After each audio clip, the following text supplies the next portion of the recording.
కాకినాడ జిల్లా పిఠాపురం వైకుంఠ ఏకాదశి కుంతి మాధవ స్వామి దేవాలయం వెంకటేశ్వర స్వామి నుంచి వేలాది భక్తులు స్వామివారిని దర్శించుకున్నారు. వైకుంఠ ద్వారాలు తెరుచుకున్న ఈ పవిత్ర పర్వదినాన శ్రీ మహావిష్ణువు ముక్కోటి ఏకాదశి గోవిందనామ స్మరణతో వైకుంఠ వాసుని కృపా కటాక్షాలతో మీ జీవితం ఆనందమయం కావాలని ఆశిస్తూ ముక్కోటి ఏకాదశి ముక్కోటి దేవతలు కొలిచే ఆ దేవదేవుడు మీకు ఆయురారోగ్య ఐశ్వర్యాలను ప్రసాదించాలని వైకుంఠ ఏకాదశి సందర్భంగా పిఠాపురం పాదగయ కుకుటేశ్వర స్వామి కుంతి మాధవ స్వామి దేవాలయం వెంకటేశ్వర స్వామి వారిని దర్శించుకున్నారు. వైకుంఠ ఏకాదశి పిఠాపురం మాజీ ఎమ్మెల్యే పెన్నెం దొరబాబు చిత్రాడ 100 సంవత్సరాల చరిత్ర కలిగిన వెంకటేశ్వర స్వామి వారిని దర్శించుకున్నారు.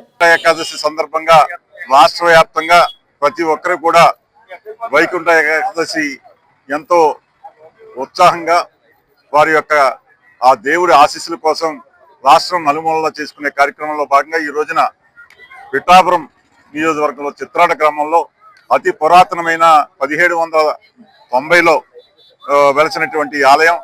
అప్పటి నుంచి కూడా రికార్డులతో సహా ఉండే ఈ ఆలయంలో ఇక్కడ స్థానికంగా ఉండేటువంటి దొరగారు ఆధ్వర్యంలో ఈ గుడిని ప్రతి సంవత్సరం కూడా అత్యంత వైభవంగా చేసే కార్యక్రమం ఏదైతే ఉందో ఈ వైకుంఠ ఏకాదశి సందర్భంగా రథోత్సవం జరపడం, ఆ రథోత్సవ కార్యక్రమానికి కూడా ఈ ఊరు ప్రజానికం అందరూ కూడా ఈ చుట్టుపక్కల గ్రామాల ప్రజానికం అందరూ కూడా వచ్చి ఆ దేవుని ఆశీస్సులు తీసుకుని ఆ రథోత్సవంలో పాల్గొనే అవకాశం కల్పించినటువంటి మాకు మా నాయకులు అందరికీ కూడా ఈ రోజున ఈ దేవుడి ఆశీస్సులు తీసుకోవడం జరిగింది. అలాగే ఇక్కడ చిత్రాడ గ్రామానికి సంబంధించినటువంటి ఆలయంలో అతి పురాతనమైన టెంపుల్కి ఆల్రెడీ పవన్ కళ్యాణ్ గారు 70 లక్షల రూపాయలు ఆల్రెడీ ప్రపోజల్స్ పంపించడం జరిగింది. త్వరలో శాంక్షన్ ఆర్డర్స్ రాబోతా ఉన్నాయి. అలా కాకుండా వీరు కళ్యాణ మండపం కూడా కట్టాలనే ఆలోచన ఇప్పుడే త్వరగారు చెప్పడం జరిగింది. తప్పనిసరిగా ఆ దిశగా కూడా పవన్ కళ్యాణ్ గారి దృష్టికి తీసుకెళ్తాం.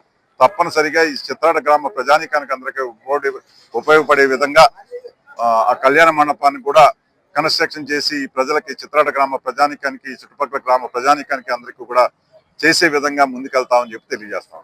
రాజ్ న్యూస్ ప్రేక్షకులందరికీ